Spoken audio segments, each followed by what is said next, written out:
राधे राधे। अंकों के आशीर्वाद सीरीज़ में आप सभी का स्वागत है। आप सभी का जीवन कुशल हो, मंगल हो, ऐसी मैं हार्दिक शुभेच्छा रखती हूँ।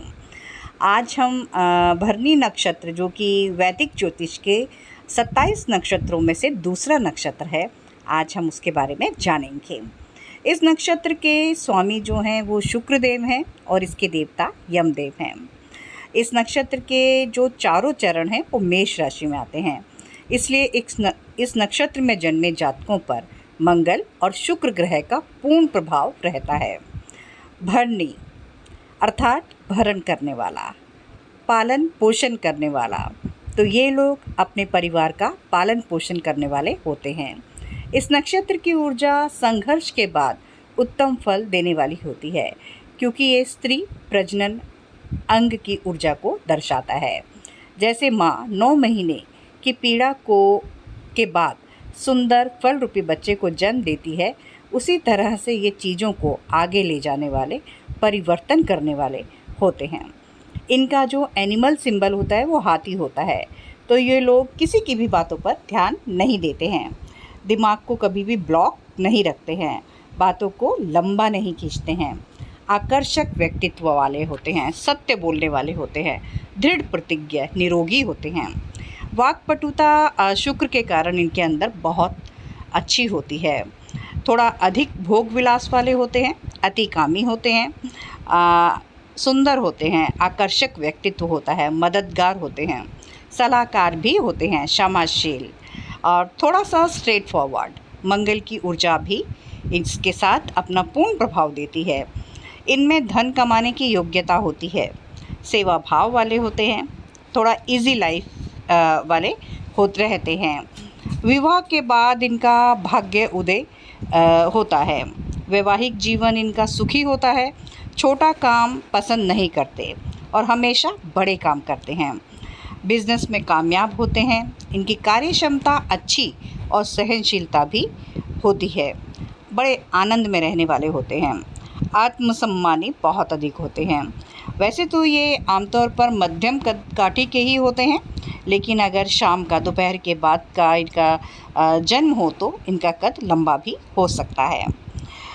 इनकी अपनी माँ से थोड़ा सा नहीं बनती है और विपरीत लिंग में इनका आकर्षण अधिक रहता है। परंपराओं को नहीं मानते हैं, इन्हें झुकना बिल्कुल पसंद नहीं होता। भौतिकतावादी ज़्यादा होते हैं, दूसरों की मन की बात को तुरंत समझ जाते हैं, लेकिन अपनी बातें डिस्क्लोज़ नहीं करते और इमोशनली वर्क नहीं करते हैं। ये इस नक्षत्र का जो सिंबल जैसे हाथी है, तो ये अति कामी तो होते ही हैं, लेकिन हाथी जैसे सेंटर में चलता है और तो ये भी लोग हमेशा सेंटर में रहते हैं और एक आकर्षण का बिंदु इनके साथ भी होता है। और ये लोग अपनी मस्त चाल के लिए जाने जाते हैं। वैसे भी हाथी के लिए जैसे कहा ही जाता है कि बड़ी जो उनकी चाल होती है मस्त होती है, और गजगामिनी चाल के बारे में भी जैसे बोला जाता है, तो इन लोगों की भी चाल इसी तरह से अट्रैक्टिव होती है, अच्छी होती है। तो इन लोगों को ये जो भरणी नक्षत्र होता है, ये थोड़ा ऐसा नक्षत्र है कि इसमें अगर आपकी कोई चीज़ खो जाए तो उसे ढूंढना बहुत मुश्किल होता है। मतलब अगर इस नक्षत्र में की ऊर्जा ही इस तरह से है कि जैसे, क्योंकि यमदेव हैं, इसके देवता यम हैं, तो वो मतलब एक तरह की ऊर्जा जहाँ पर वो ख़त्म होती है उसे आगे ले जाने का काम करते हैं यमदेव। तो उसी तरह से इस नक्षत्र की भी ऊर्जा होती है।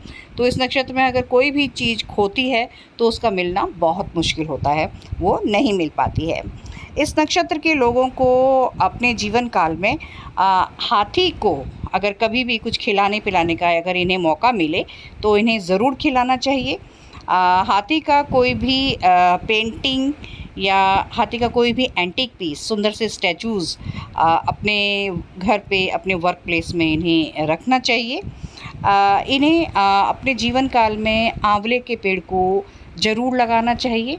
इस तरह से ये अपने नक्षत्र की एनर्जीज़ के साथ जुड़कर अपना काम अच्छे से कर सकते हैं। तो ये थी इस नक्षत्र की जानकारी। इससे आपको अपने व्यक्तित्व के बारे में पता लगता है। Thank you. राधे राधे।